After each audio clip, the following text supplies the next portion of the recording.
How many of us have been told we've got giant imaginations? We're full of stories in our heads. I'm one of those people. And one place where my imagination takes the highest flight is when I think about my ancestry. I just love looking back at old black and white photos in my mother's picture trunk and imagining conversations with each of the people in these images. Some were taken in Jordan, Palestine, and Lebanon. Others were taken in Honduras, El Salvador, and California. My ancestors, they lived storied lives between two worlds, leaving behind their past in exchange for new beginnings and new lands. When I think about my reality and theirs, I think of the renowned Levantine historian Albert Hourani, who said, "To be Levantine is to live in two or more worlds at once without belonging to either." If I could, I'd ask my ancestors what they missed the most about the old world, what they held dearest in the new. If I could, I'd ask them to show me their favorite pair of shoes or their most prized piece of furniture and tell me the story of how it got all the way to the new world. If I could, I'd ask them to share a favorite tune on the oud or to make me a delicious dish from the homeland. And I'd also ask them about the history of their time and the events that moved them and their families to leave all they knew behind. I'd also share with them the story of my time, and I'd embrace them with mutual connection and compassion. These conversations, they live in my imagination, and they form my sense of belonging. Belonging to a tribe of those who were before me and those who are here now. I believe, as Brené Brown says, that belonging is indeed the courage to stand alone and to belong to yourself. But I also believe that belonging is a sense of being part of something bigger than yourself. And I absolutely believe that learning about our ancestral past, embracing our culture and traditions, opens up our eyes to how truly beautiful and unique we are. Perhaps the most precious thing about understanding our ancestry is the sense of belonging it creates in us. I grew up in the foothills of Southern California's Verdugo Mountains, but for as long as I can remember, my imagination lived in the Middle East. I'd bike around my hilly, arid neighborhood and stop to admire the juicy loquats, or academia in Arabic. They were hanging off of our Lebanese Armenian neighbor's yard, and yes, I'd snag one or two when I thought no one was looking. But my teta, my sweet granny, she'd catch me, and she'd tell me those trees grew wild in her village, and children didn't have to steal them to enjoy. Meet my teta, Elaine. Now please, I know it's distracting, but just for a moment, ignore my 1990s hairdo and focus for a minute on little sweet Teta. This cute lady, she's Palestinian with Lebanese ancestry, and she's the one who shaped my identity. I thought I'd introduce you to her now since you'll be hearing a lot more about her in this presentation. Teta lived next door to our community center in Los Angeles. The nexus of our world, the vessel for our family's worship, and the sanctuary for the preservation of our culture and values. Teta loved her small apartment with a Jaffa lemon tree planted into a big pot on her balcony. She wanted to wake up close to the structure she associated with back home. Back home, a land so beautiful her eyes welled with tears when she remembered the generosity of her people and all she left behind. Our community, it connected her to her identity, to belonging. I'm sure the smell of incense, the arched walls, the melodic bells calling to prayer, and those familiar Arabic chants projecting across that LA parking lot and into her window, gave her a hope for a return to the land of her origins. Much as we pleaded with Teta to leave her small apartment and move into our spacious house in the burbs, this time she was unwilling to leave. Since those LA days, I formed a family, and I've lived in Eastern Europe and East Africa. And in each of these places, we formed precious and unique experiences together. But all the while, I maintained a longing for a connection to the ancestral land, and every chance I could, I'd tell my kids about my Teta's Jaffa lemons and all they signified. In Africa, I wanted to share the food culture of Palestine and Lebanon, and so I launched a project making hummus, tabbouleh, baba ganoush, and other Levantine specialties and selling them at local markets and supermarkets in Kampala.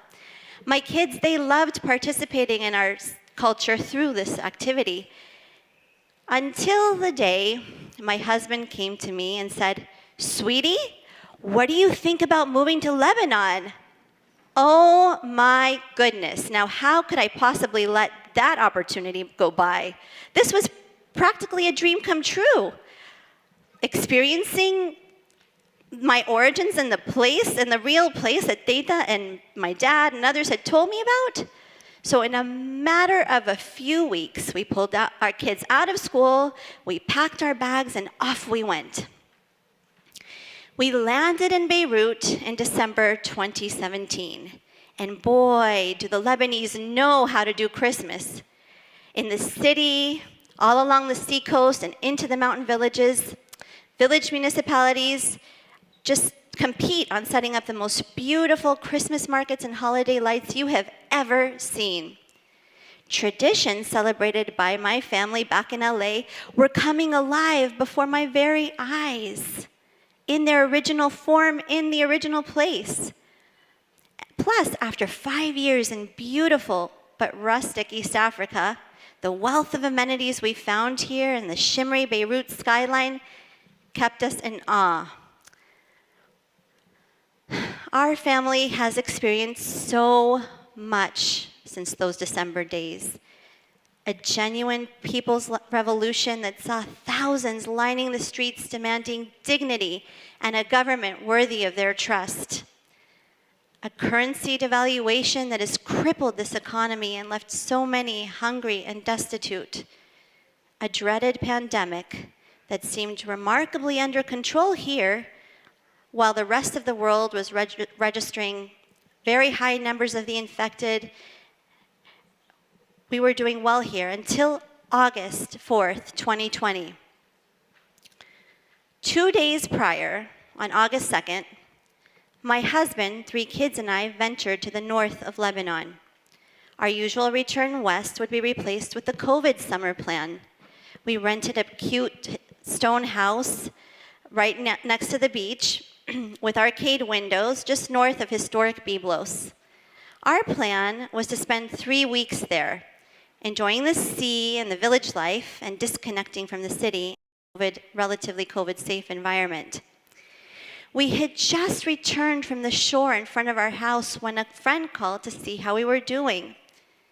Just as I began to answer, I looked over to the other side of the room and saw my husband pick up his ringing phone. I saw his jaw drop and his face turn pale.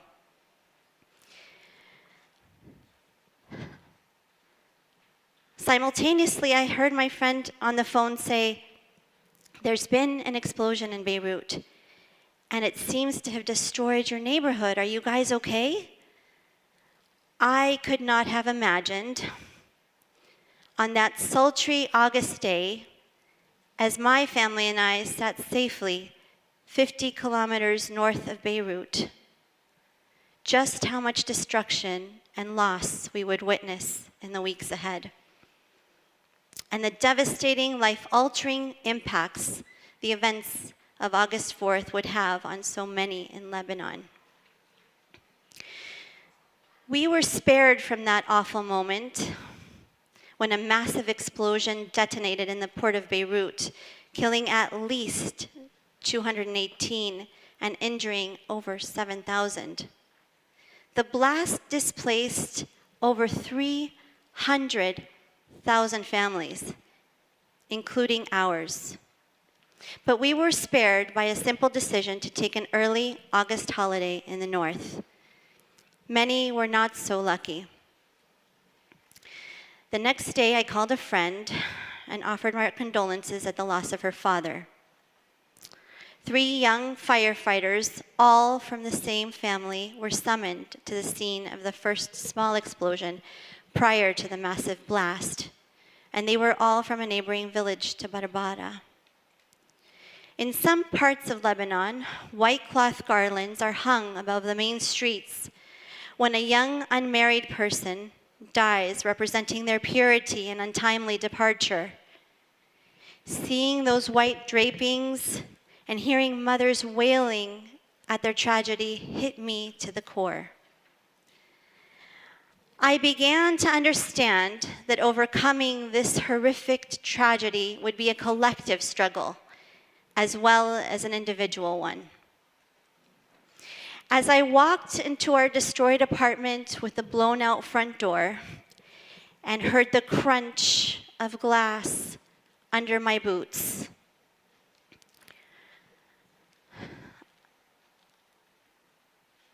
I connected deeply with my grandmother.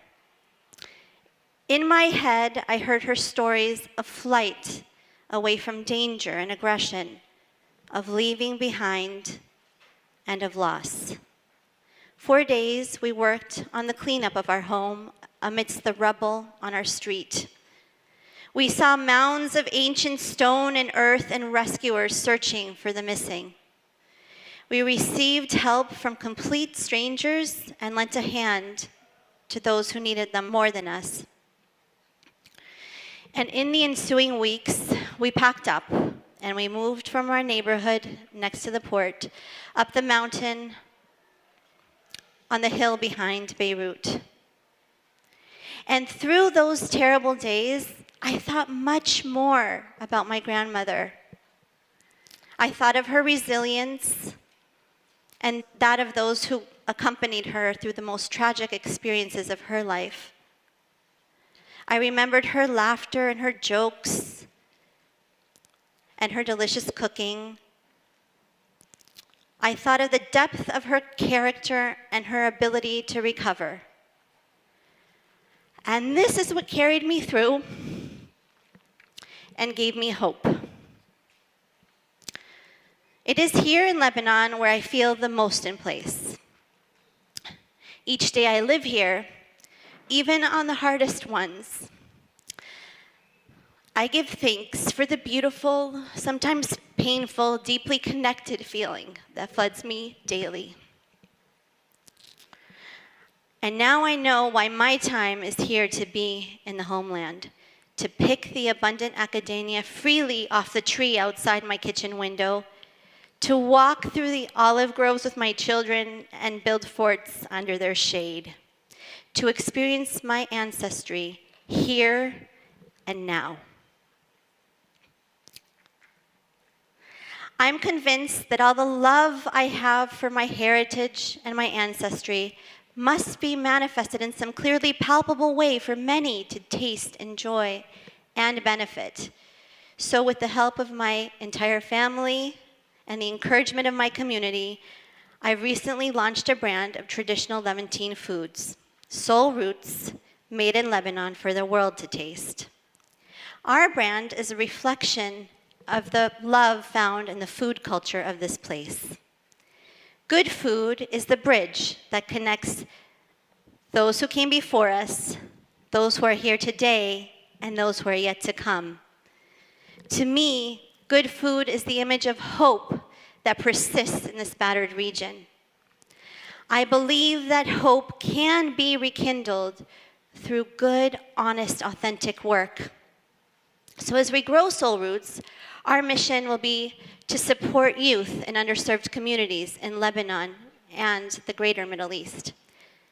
I guess what I'm trying to say here is that exploring our ancestry is a beautiful and worthwhile journey into the soul. If you can, travel. Journey to the place of your origins. Taste, smell, touch the earth of your ancestry.